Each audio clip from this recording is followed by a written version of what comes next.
Italy.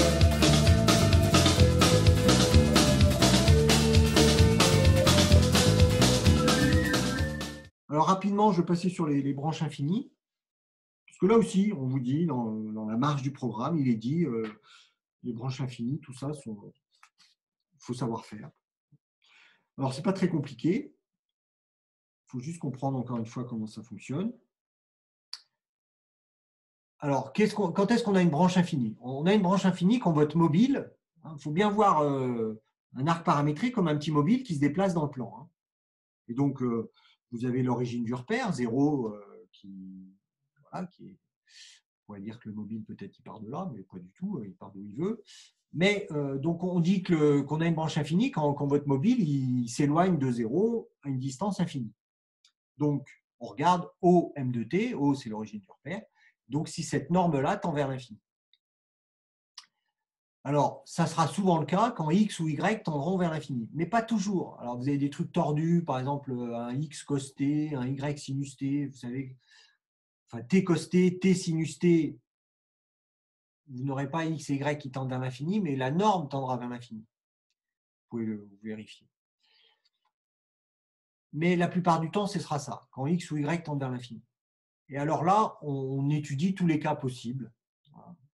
Alors, vous avez des cas très simples, et ça se voit quand vous allez faire les tableaux de variation. Donc, si X tend vers l'infini et Y tend vers lambda, ben, voilà, vous avez une droite. C'est une asymptote. Donc, ça, c'est logique. Votre Y, il va tendre vers lambda. C'était pas ça que je voulais faire. Donc, Y, lui, va se rapprocher de lambda. Là, alors, je ne sais pas la courbe, ce qu'elle peut faire. Elle va faire quelque chose comme ça, par exemple. Vous pouvez très bien avoir un truc qui fait comme ça. Hop, voilà. X, lui, tend vers l'infini, vous voyez bien. X, il se rapproche de l'infini, et Y, il tend vers lambda. Donc ici, est-ce qu'on est en dessous de lambda, au-dessus de lambda? Bon, ben ça, c'est en fonction du tableau de variation, ça se voit. Bien. Donc ça, c'est facile à comprendre. Deuxième cas, c'est l'inverse. C'est Y qui tend vers l'infini et X qui tend vers lambda. Donc là, on a plutôt une asymptote horizontale, et donc on aura quelque chose comme ça. Après, puis des fois, ici, ça peut revenir du même endroit ou partir d'ici. Enfin, tout dépendra des signes, de ce que fait Y, si c'est plus l'infini, moins l'infini, etc. Bon. Ensuite,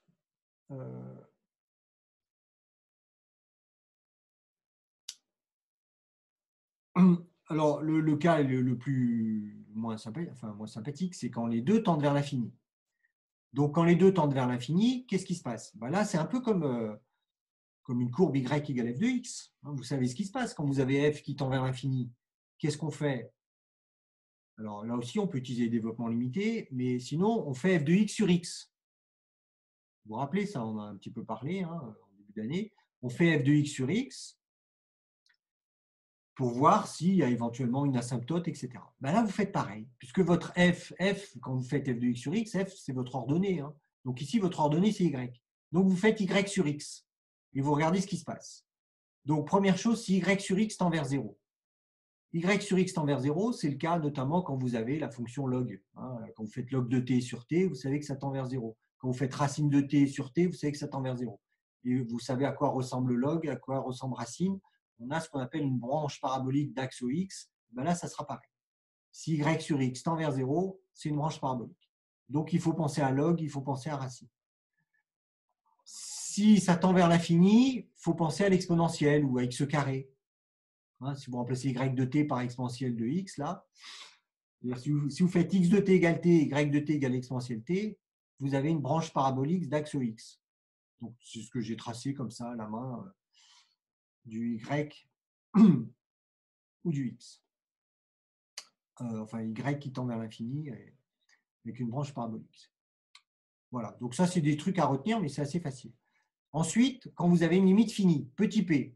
Donc, petit p, c'est qu'on a une direction asymptotique, la droite dirigée par y égale px. Et après, on fait y moins px et on regarde si ça a une limite. Là, on a une asymptote oblique. On fait la même chose avec f, donc il n'y a rien de surprenant. Et si vous n'avez pas de limite, si c'est l'infini, alors vous avez une direction asymptotique, c'est-à-dire que votre courbe, Ici, elle tend vers l'infini dans cette direction-là, mais elle ne tend pas vers la droite. On n'a pas d'asymptote. Voilà. Et puis, s'il n'y a pas de limite, eh ben, il n'y a rien.